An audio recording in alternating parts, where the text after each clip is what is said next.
All right, students, here is your uh, PowerPoint for the Romantic Era, Part 1. For this week's module, we get into an era of music we call the Romantic Era, which is approximately 1800 to 1900. And a lot of new things are happening in this era. The music changes, lots of different kinds of music. And as you can see from my two pictures I have, we're really looking on the right-hand side. It's an age of revolution, and the left-hand side is this idea of the artist as this lone spirit going his way, doing things the way he wants to do it. So in this era, some certain social and cultural characteristics that are important. We have the Industrial Revolution. This begins in England, spreads throughout Europe, and basically it's the modernization of society. Now, there are some good things that come with the Industrial Revolution.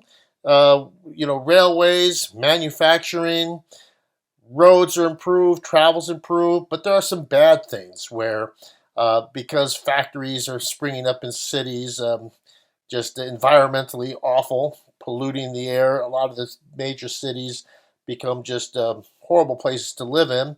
And of course, things like child labor. A lot of the poor found work in these factories, including children, and they just work for hours in these manufacturing factories. The age was an age of revolution. Of course, the seeds were planted in the Enlightenment and culminated throughout Europe with things like the French Revolution and other countries where democracy starts to replace the royalty. Because of the nature of the Industrial Revolution, a lot of people had a yearning for nature.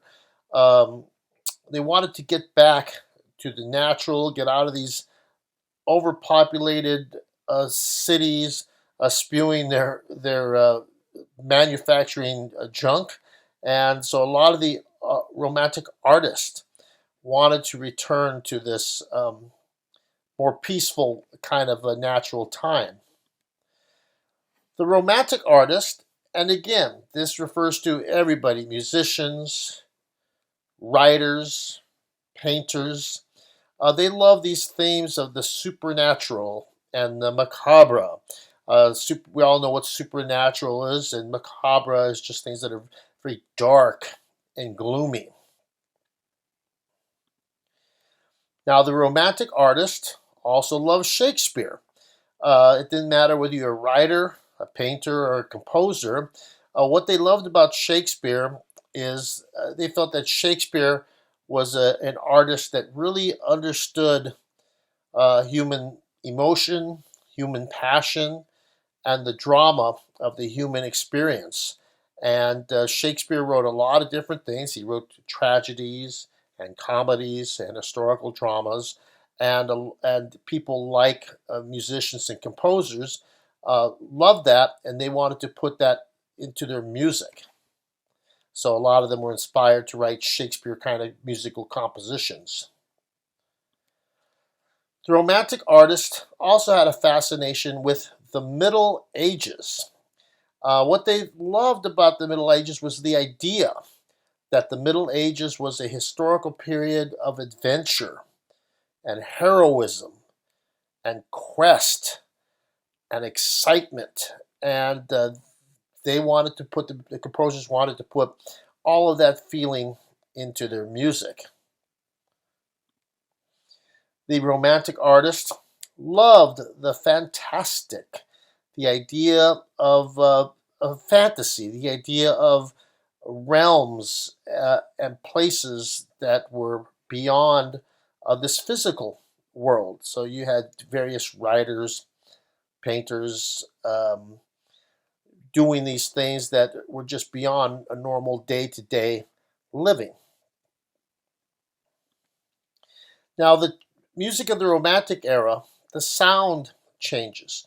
The music of the Baroque era has a very distinct sound from the Classic era. Well, in the Romantic era, what we get is we get this ebb and flow of tempo. The tempos are constantly changing, moving forward, pulling back. Harmonies are very colorful. In the classic era, harmonies did what were expected, no surprises, but Romantic sound had very full, colorful harmonies. Uh, there are changes of tempo and volume. You never know when you listen to a piece of Romantic music which way it's going to go. I always call it the roller coaster ride. Romantic melodies are long, surging, yearning. They're very passionate melodies. The music in the Romantic era becomes more programmatic, which means that a lot of this music in the Romantic era is meant to describe a scene or tell a story. And in the Romantic era, the orchestras, thanks to Beethoven, uh, become huge and powerful. Also, because of the Industrial Revolution, instruments can now be manufactured, and now instruments are better. They are better than what they were in Mozart's time, and because they're better, they are more powerful, and these instruments can do more things than they can do in the classic era. And the Romantic era sees compositions and orchestras that are massive, huge long works, but also a lot of miniatures, a lot of things for just a pianist or just a singer and a pianist, or maybe just a quartet. But they're very small, short pieces, musical works that maybe last 1 minute to 3 minutes.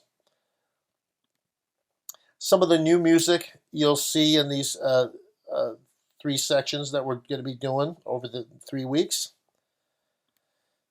Program music, obviously any music that tells a story, but more specifically, you'll be hearing some symphonic poems, which is a one movement orchestral work, and it's going to describe a scene or tell a story.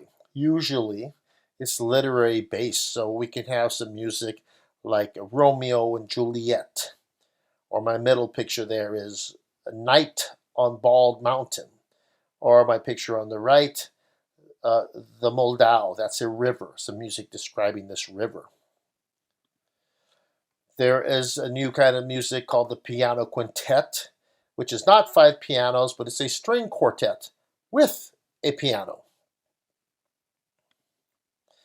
We are, first week are going to get into the Romantic art song, and this started in Germany, and in German we call it the Lied or Lieder, because you'll see those referenced if you were going to try and Google these particular pieces of music. And in an art song, the singer and the pianist together, they're equal partners in telling you a story. And a high degree of technical ability is required of both musicians. The singer has to be a well-trained singer, and the pianist has to be a well-trained pianist. And this week we're going to listen to Franz Schubert. He was a young composer, composed pretty much everything, but he is mainly known as being the master of the Romantic art song. And some of those famous art songs are the Erlking and the Trout. The Erlking is in your reading and it's on your module. The Trout, if you want to check it out on YouTube, is a little, maybe a 3-minute song about somebody looking at a trout swimming in a brook. And one of the most famous Romantic piano quintets to come out of this era is the Trout Quintet, where Schubert takes the main song of the Trout and instrumentalizes it with a quintet. You're also going to be listening to Felix Mendelssohn. Mendelssohn was a composer of all genres. He did symphonies and sonatas and concertos, you name it. But his most famous pieces are Midsummer's Night's Dream, based on Shakespeare, and the Mendelssohn Violin Concerto, a work for a virtuoso violinist. And finally, this week, we will listen to Hector Berlioz's Symphonie Fantastique. He's a French composer, so that obviously means fantastic symphony. And the unusual thing about this symphony is the first program symphony. The entire symphony tells a story of unrequited love, and the details are in your reading. It's the first modern symphony. Berlioz does some things in it harmonically and structurally that are very new and very strange. And you'll also see this in your reading. It introduces this concept of idée fixe, where a musical idea describes a character. So that is your PowerPoint for this week. Next week we will begin with Frédéric Chopin. All right. So enjoy the week. Talk to you later.